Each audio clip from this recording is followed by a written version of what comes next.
Hello, this is Storybooks channel. New videos are posted every day. Subscribe and click the bell. Victoria had been working as a paramedic at the ambulance station for 3 years, and more than anyone else, understood the meaning of the expression "peace is in our dreams." At 28, she saw pain, suffering, and fear in the eyes of the patients, to whose rescue she gave herself completely. It was hard to call work in the ambulance an easy job, and anyone who has ever faced it up close understood the justice of those words. Today, call after call, and by the end of her shift, Victoria was literally exhausted. Ahead, the girl had a day off for which she had high hopes.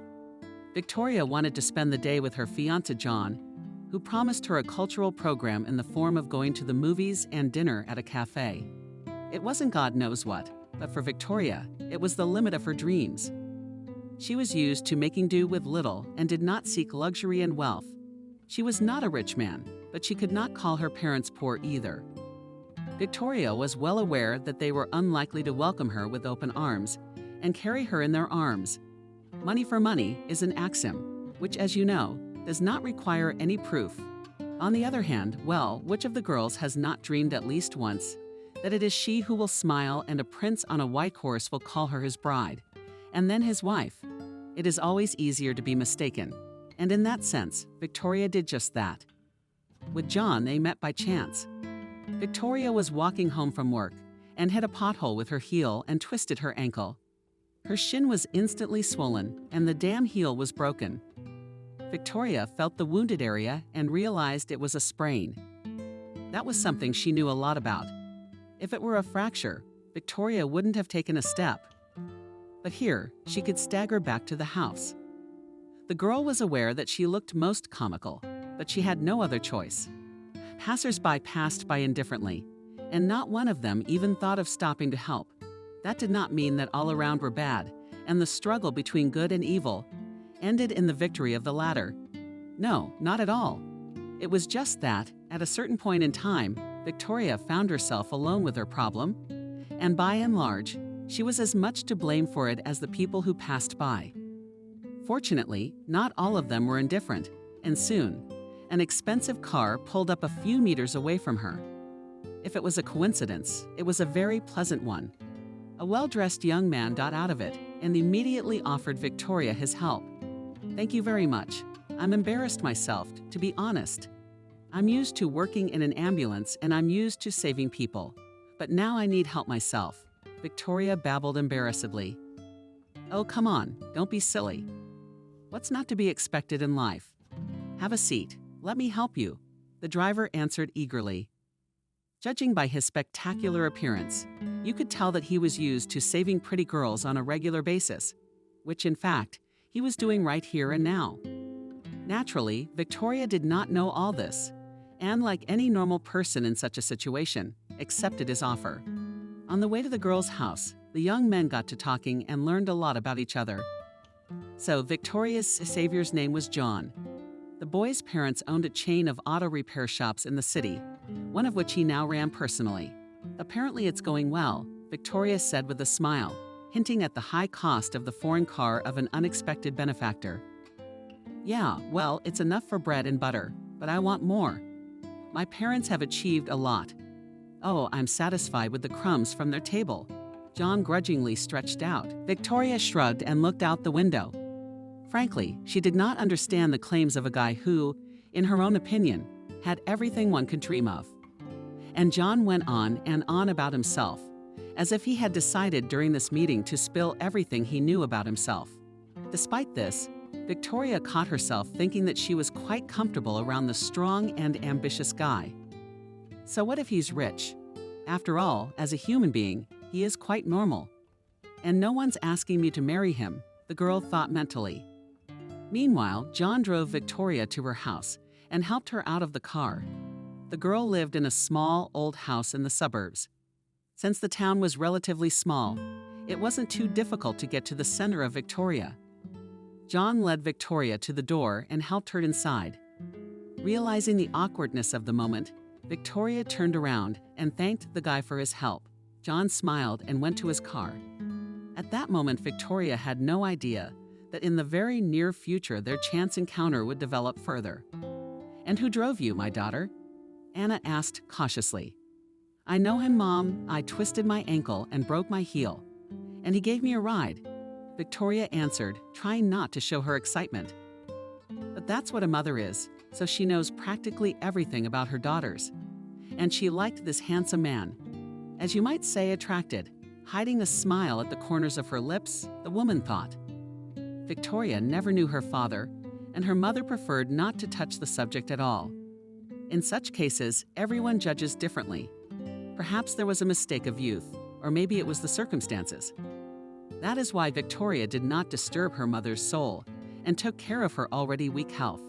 In the past, Anna worked as a midwife in the maternity ward and, in her own words, helped a good half of the city's residents to see the light of day. Her daughter, however, did not follow in her mother's footsteps, and although she connected her life with medicine, chose a slightly different direction. She took off her shoes and waddled into the bathroom, where she put her swollen foot under the cold stream of water. "There you go. That's much better. I'm going to rub some ointment on it and put an elastic bandage on it," Victoria said to herself, as if she were a patient. Deciding to rest after a hard shift, she had a quick snack and went to bed. She always did, and today was no exception. Victoria did not have a fiancé at that time, and she was not too eager to get married. Although all her acquaintances and colleagues considered her an overgrown dreamer who was still waiting for her frigate with crimson sails. "Oh, look, Victoria, you'll be left alone. Like me, life flows like a river." Unnoticed, but quickly, Anna invariably repeated, "Come on, Mom. It'll work out. What's the rush? I'm only 28. "It's not a sentence, really," Victoria answered. The girl herself did not know how much time she had spent asleep, but she awoke not of her own free will, but from the ringing of the front doorbell. Victoria reluctantly got out of bed and, limping, went to open the door. As it turned out, she had slept for at least 10 hours, and the hands of the clock were already counting down the evening hours.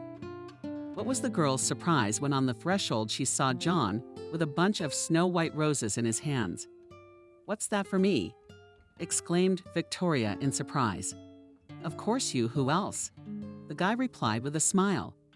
"And also, I'm asking you out on a date," John added. Victoria blushed to the roots of her hair and, after a second or two, accepted the proposal.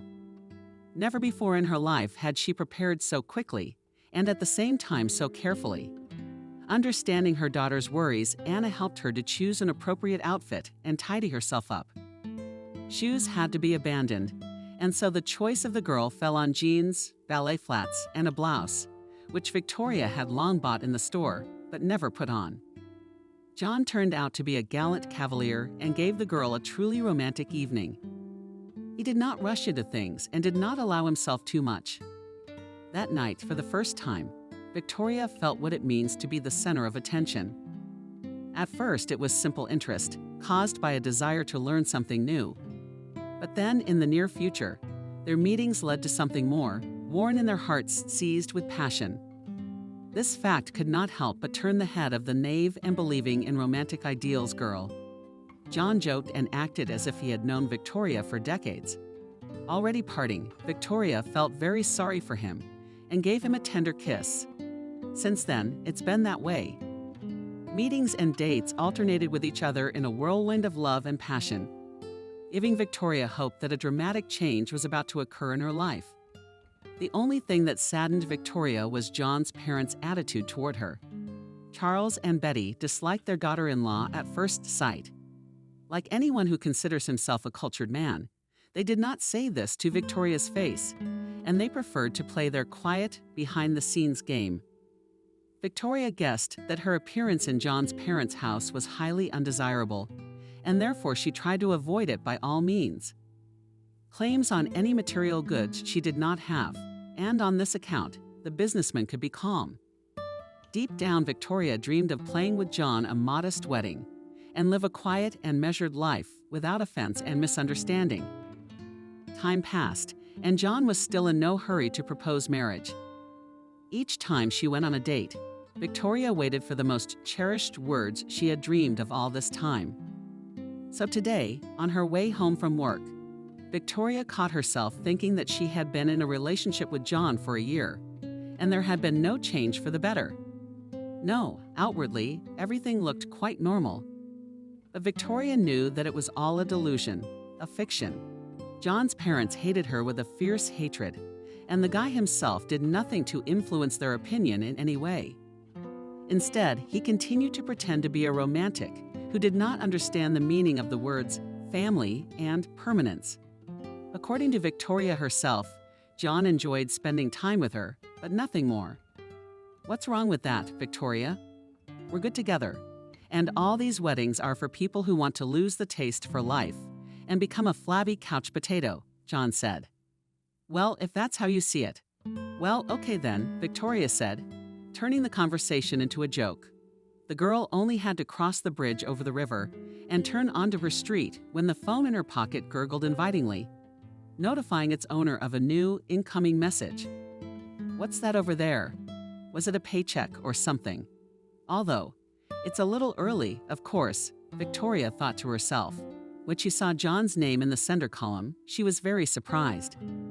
Normally, John did not like texting her and limited himself to calling her. Smiling, Victoria looked at the message and was dumbfounded. What it said shocked her.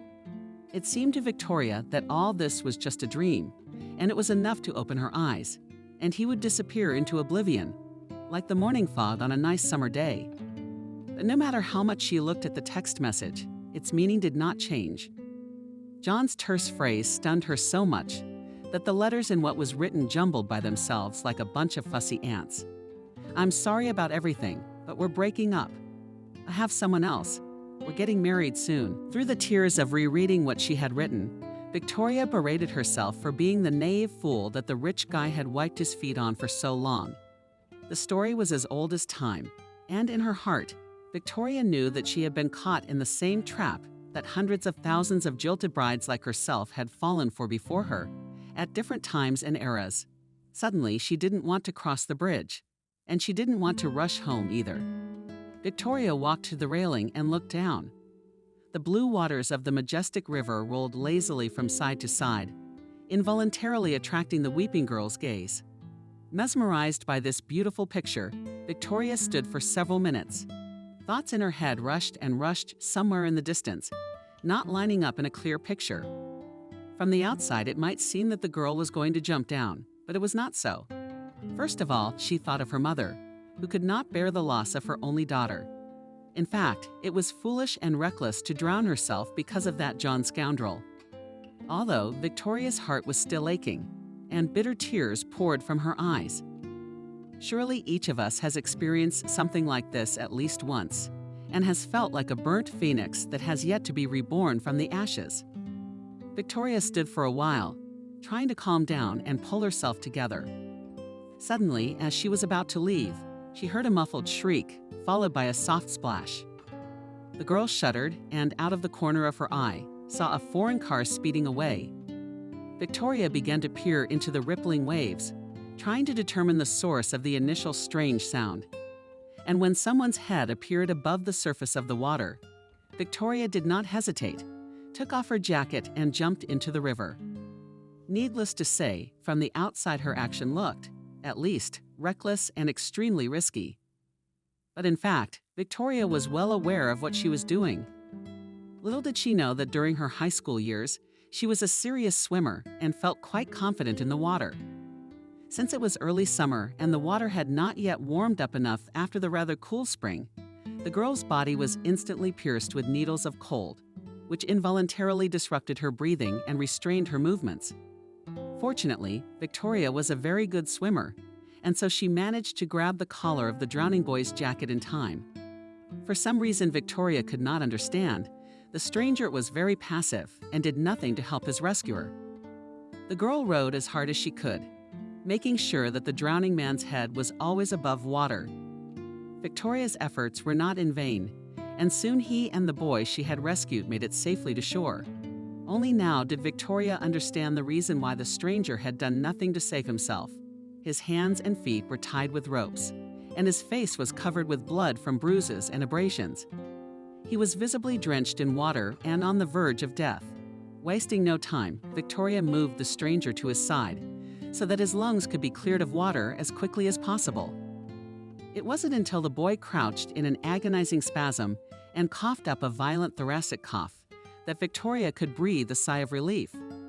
"There you go. You'll live, poor man," Victoria whispered, brushing her wet bangs off her forehead. Finally, when the stranger coughed, the girl untied his arms and legs and then helped him stand up. Despite meeting in such unusual circumstances, Victoria could not help but note the poise and calmness of the man she had rescued. "Who decided to get rid of you in such a barbaric way?" Victoria asked. If only I had known," the boy mumbled sadly. "What, you don't know?" "What, they wanted to take your life for nothing. This is the first time I've heard of such a thing," Victoria exclaimed with surprise. The guy looked sadly at his savior and then shook his head vaguely, apparently wishing as soon as possible to move the conversation to another direction. "You know what? Let's go back to my place. We're soaked to the skin. We might catch a cold," suggested Victoria, who couldn't get a tooth out of her mouth because of the cold. The rescue boy exhaled in frustration and did not argue about it. On the way home, the young men got to talking and felt a faint mutual sympathy for each other. As it turned out, the guy Victoria had rescued was named Frank, although frankly, he had strong doubts that it was so. "Don't you know your name?" Once again, the girl was surprised. "Well, I don't know. I know, but I can't judge for sure. I grew up in an orphanage. They said that I was brought there when I was 4 years old. They brought me there and left me with a bundle of things under the door. I don't remember that at all. So they gave me the name Frank. Although, in reality, I could have been called by any other name," the boy answered. "Yeah, and I thought you didn't know anything about yourself. And that's how it turned out." Victoria nodded sympathetically, understanding her companion's state of mind. When Frank's clothes dried a little as he walked, Victoria saw that he was, to put it mildly, not well dressed.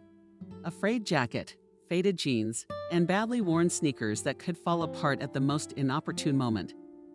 Realizing that, from the looks of it, the boy was a vagrant, Victoria caught herself thinking that her mother would not be happy to have such a guest. At that, the girl's heart prickled at the thought of John, who had treated her so cruelly and hadn't even bothered to tell her such unpleasant news in person. So be it. It's okay. We'll be patient. What should he do now? Walk in the street in wet clothes?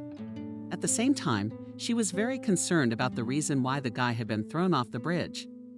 She cautiously asked a leading question on the subject, and Victoria received a rather unexpected answer.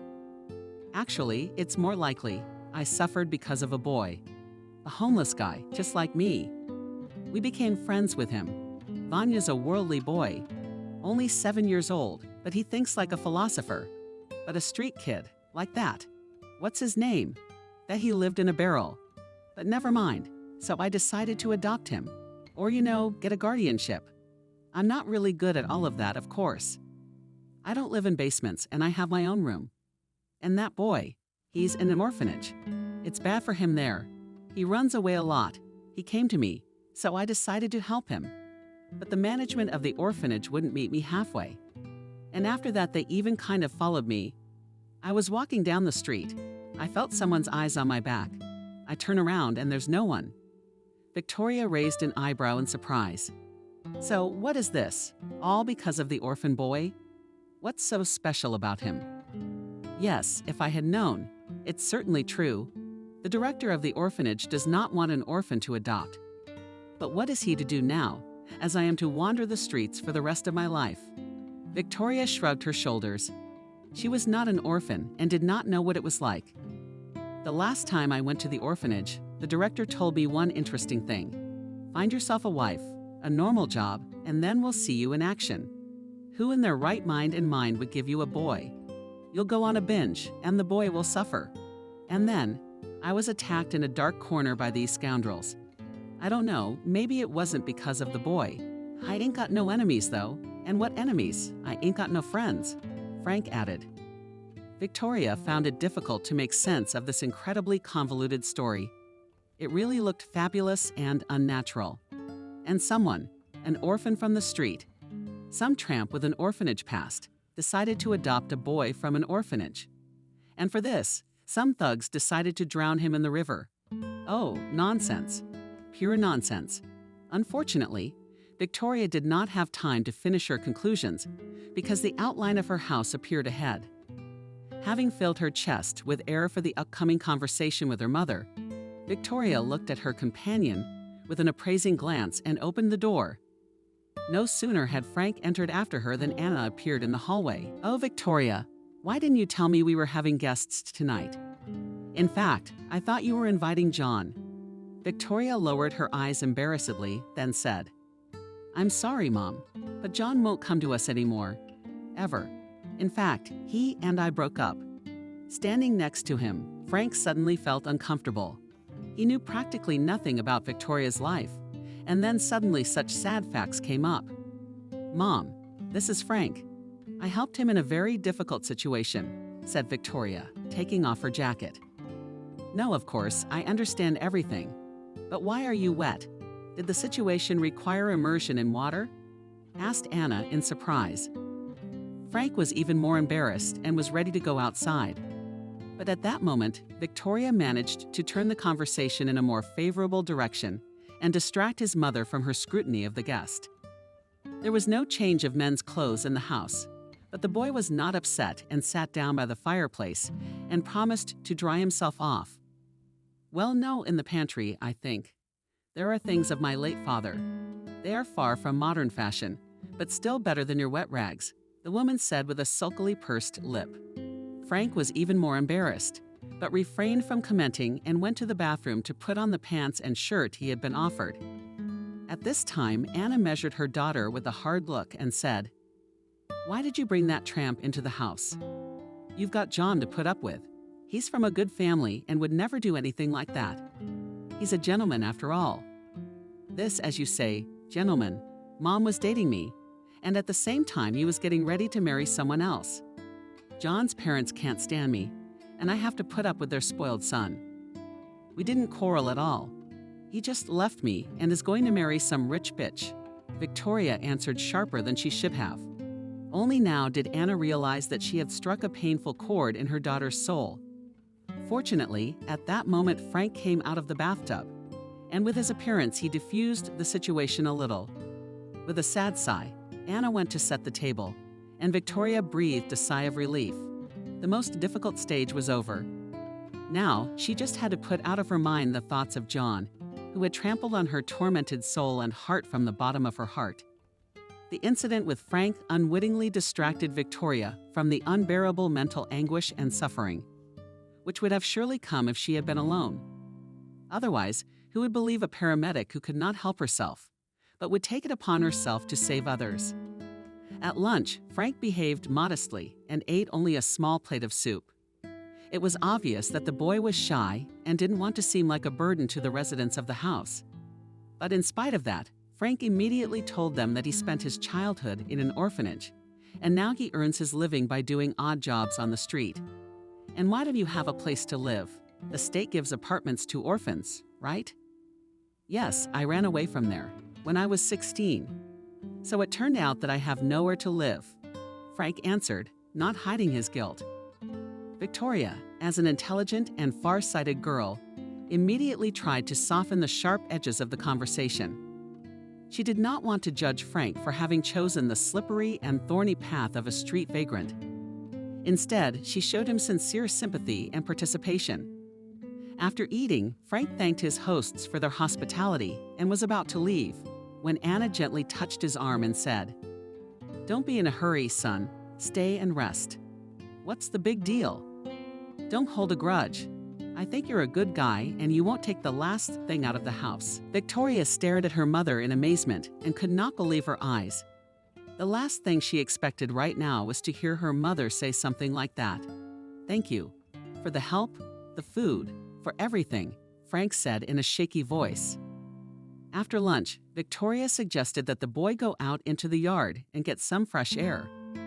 "Well, what are you going to do now?" she asked, as if in passing. "I don't know, to be honest. I still want to adopt Zach. I've rented a place for that purpose. I work all day long and save money. to give him food and other children's pleasures, Frank explained. Then, looking at the girl, he suddenly said, "Listen, can you help me?" "And with what exactly?" "Steal Zach from the orphanage," Victoria asked with a smile. Frank got strangely confused, then blushed to the roots of his hair and said, "I should get married, you know." "Well, a fake marriage, have you ever heard of it? I mean, we're like husband and wife, but we're not really husband and wife. You understand, I need it for business. We'll live for 2 or 3 months, and then I'll adopt the boy and be done with it. I'll bring the necessary certificates to the orphanage and take Zach away." Frank's confession touched Victoria to the core.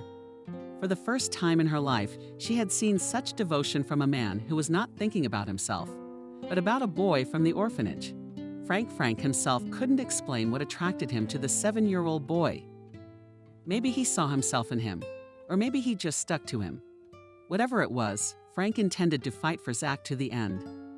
Victoria was not against helping the boy, but how would her mother or colleagues at work feel about it? They would probably laugh, or even consider her crazy. At the same time, Victoria was aware of what she was agreeing to. No matter how it sounded, she was to become the wife of an orphan tramp who intended to adopt an orphan like herself. Victoria's decision was not spontaneous or forced. At this point, she really wanted to help Frank, who was, in fact, doing a very good and kind thing. "Okay, let's try. What have I got to lose?" "I'd rather be a fictitious wife than an abandoned rich man's bride," said Victoria. Needless to say, this fact pleased Frank. With joy, the boy picked her up in his arms and whirled her around in front of the porch. "Oh, come on. It's okay. Don't I have no heart at all?" exclaimed Victoria, laughing. Since the young people were not going to get ready for the wedding, they began the next day to put their plans into action. For starters, Victoria bought Frank new clothes so that he would not feel uncomfortable in the wedding hall. "Wow, I haven't worn such nice clothes in a long time," Frank exclaimed with admiration. "Come on, we'll see about that," Victoria said with a smile. Since a month had to pass after the application was filed, Frank decided to make the most of it. He found an official job so that by the time Zach was adopted, he would have a certificate from the personnel department of the company. On Victoria's recommendation, he decided not to go to the orphanage so as not to draw undue attention to himself. Who knows, what if the bandits who wanted to get rid of Frank are still looking after the boy? Or maybe it was some kind of fatal coincidence and the boy had absolutely nothing to do with it. Sometimes it happens. They confuse him with someone else, and then people get hurt. But who on earth could that boy be confused with? The question remained open for Victoria and Frank. In anticipation of the wedding, a month flew by unnoticed. During this time, even Anna changed from anger to mercy and began to treat Frank as a member of her family. Finally, the long-awaited wedding day arrived. Of course, there was no pathos and trappings of the celebration. In fact, the young people understood what it was all about. Personally, Victoria was not yet acquainted with Zach, but she was sure that he was a good boy. Otherwise, what was Frank doing all this complicated combination for? Already at the door of the registry office, the new groom became nervous. Apparently, it affected the tension of the past days that had been very uneasy and saturated with events. Victoria smiled understandably and gently pushed Frank to the door. The marriage registry office was unusually crowded. As it turned out, at least 2 other young couples decided to get married on the same day as Victoria and Frank. The guests who were invited to the ceremony wore expensive suits and gowns that made them look like rich, influential people. Frank was visibly embarrassed and then modestly stepped aside and waited his turn. At that moment, one of the women standing opposite him suddenly looked at the young groom and, clutching her heart, became as pale as chalk. "Cindy, are you sick?" someone in the crowd exclaimed. Just then, someone's irritated male voice added, "What do you think? I buried my son 6 months ago, and now my husband is in a wheelchair." Meanwhile, it was as if the old woman didn't notice anyone around her except Frank. Not only that, but she was panting with excitement, pointing at him and crying. "Andrew. That's my Andrew." In the crowd, some tried to convince her otherwise, while others looked at Frank with suspicion. Needless to say, the boy became very uncomfortable. He understood that the woman was mistaken for someone else. It happens sometimes when someone sees someone and thinks that he met a friend. But in fact, this was not so. But the woman, as if it was a sin, did not want to calm down and shook the crowd around her, resolutely made her way to the frozen with surprise groom. Tears streamed down the old woman's face, and her hands were shaking as they do during a seizure or a heart attack. She embraced the incomprehensible Frank and began to kiss him, repeating over and over, "Andrew, my son, my darling." Frank's first impulse was to run away wherever he wanted. He felt so embarrassed that he was ashamed of himself. This was the first time it had happened to him, and of course he did not know how to behave in such situations. If he had been given the opportunity to rewind time, he would certainly have chosen a different day for the signing. The last thing Frank expected was what ended up happening at the city registry office. He stood there, unsure of what to do next. Either run away like a coward or listen to the stranger to the end. The strange woman called him Andrew's son, even though Frank himself had never seen her before. According to some acquaintances who had been invited to the wedding, Frank looked just like her late son, who had been killed in an accident 5 months earlier. Ironically, the woman's husband survived, even though he was confined to a wheelchair. But it's not me. I don't even have a driver's license. And even if I did, where am I and where is the car? The guy excused himself. As it turned out a little later, the woman's name was Cindy, and she and her husband owned a chain of stores focused on the sale of food. Despite Frank and Victoria's protests, Cindy firmly insisted that they go to her house right away. "Oh, what about the signing?" "We were about to become husband and wife," Frank said uncertainly. "Oh, come on. You'll have time. It's not every day I find my son. Let's go. No need for extra words. I'll explain everything." The woman replied in a tone that could not tolerate objections. "I'm not your son. Wake up. I'm an orphan from an orphanage, you know." Yesterday I was still living on the street. Frank tried to brush it aside. At that moment, the clever Victoria touched him by the arm, letting him know that it is not worth arguing with a man who is clearly not in his right mind. As an ambulance attendant, she interpreted this to mean that, in her nervous shock, the woman had mistaken the strange man for her dead son. Victoria knew a lot of similar stories and was 100% sure that this will be the same. Go to Cindy, the young people did not want to. And in general, needless to say, that the woman's proposal sounded to the newlyweds as a thunder from out of the blue. "Okay, God be with you. Let's go. But not for long. Maybe we'll still have time to sign." Frank stretched out doomfully. On the way home, Cindy recounted that her son was killed in a car accident and her husband was left disabled by state raiders. "So you say you're dead. Then why are you dragging me along?" Frank snapped again. Only when the newlyweds found themselves in Cindy's house did they understand her reaction in the registry office. All the walls in her 3-story mansion were covered with pictures, which looked like an exact copy of Orphan Frank. But how is that even possible? "It's not me, is it?" "Isn't it?" the boy whispered in surprise. At that moment, the owner of the house rode out of the room in a wheelchair, whose amazement knew no bounds. "My God, it's just like our Andrew," exclaimed the man. Frank swallowed once again and prepared to listen to something similar to what he had heard in the registry office. Instead, Cindy gently took Frank by the hand and invited him and Victoria to go into the living room. There, after having seated her guests in armchairs, the woman told them a story that had begun some 27 years before. It so happened that being successful in the field of business, the couple could not have children. Endless medical examinations, tests, and all sorts of innovative methods did not bring the desired success. Cindy and William even tried all sorts of healers and outright charlatans, but all turned out to be in vain. And that's when we found a way out, and nothing else helped but surrogacy. At that time, this procedure could not be considered official, and therefore I had to commit some violations and act in a semi-legal manner. It took a long time to find a suitable candidate. Finally, a girl was found. She was single, lived with her alcoholic parents, She dreamed of buying an apartment and moving away from such troublesome relatives. The procedure of biological sampling and subsequent insemination passed like clockwork.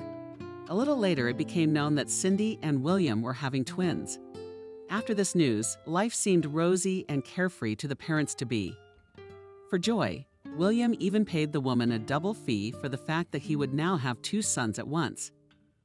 Everything changed in an instant when the surrogate mother suddenly had a heightened sense of motherhood during childbirth.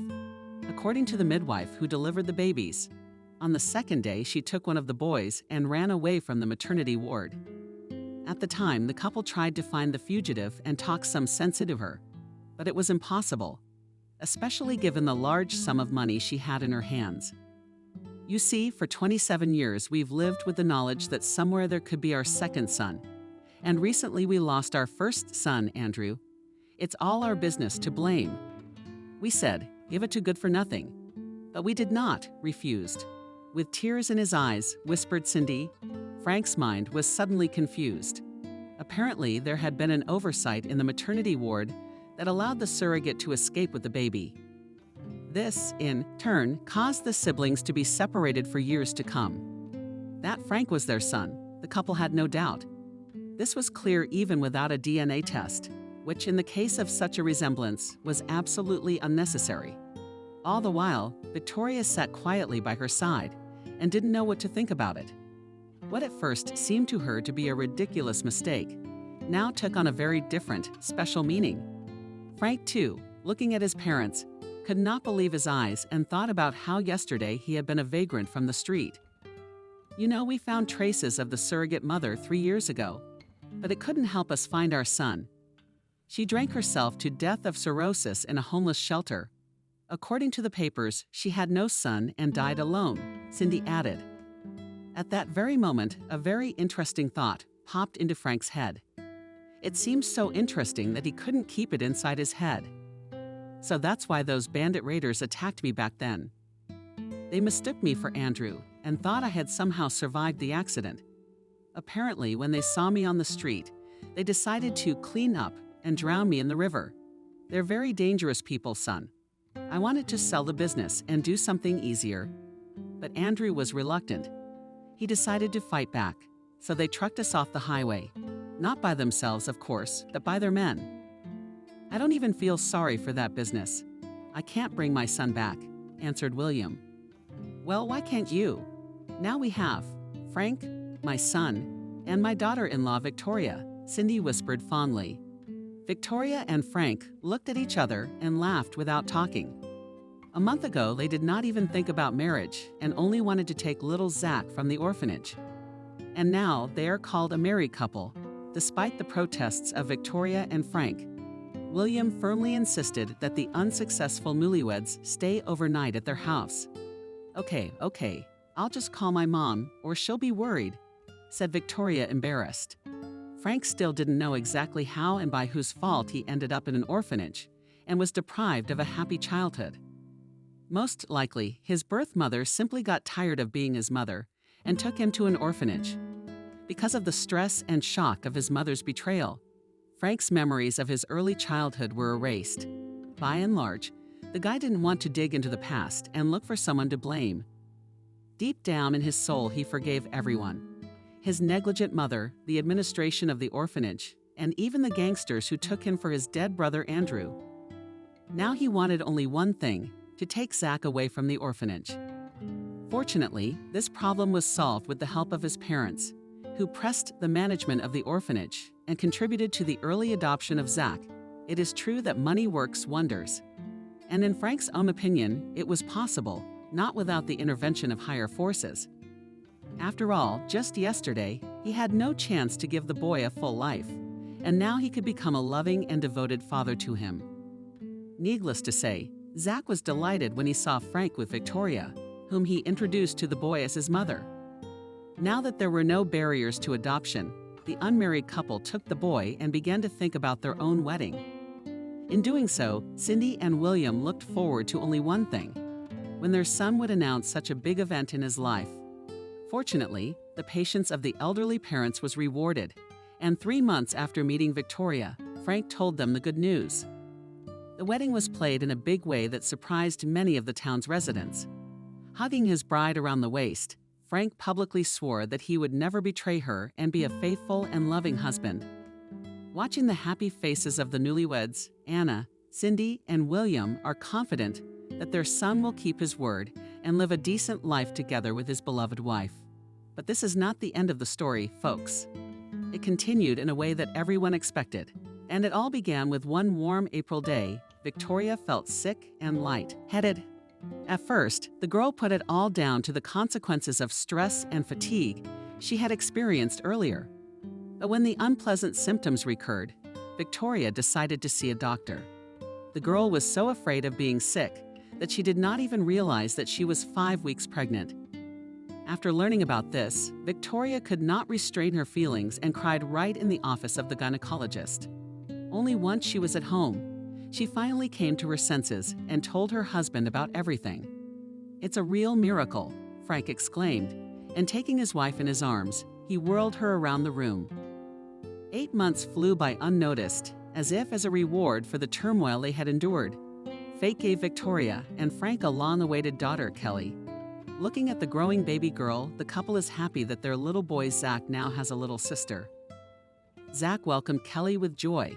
He loves his baby sister and helps his mother babysit her to the best of his ability. Victoria and Frank love being parents and are not going to stop, dreaming of having as many children as God gives them.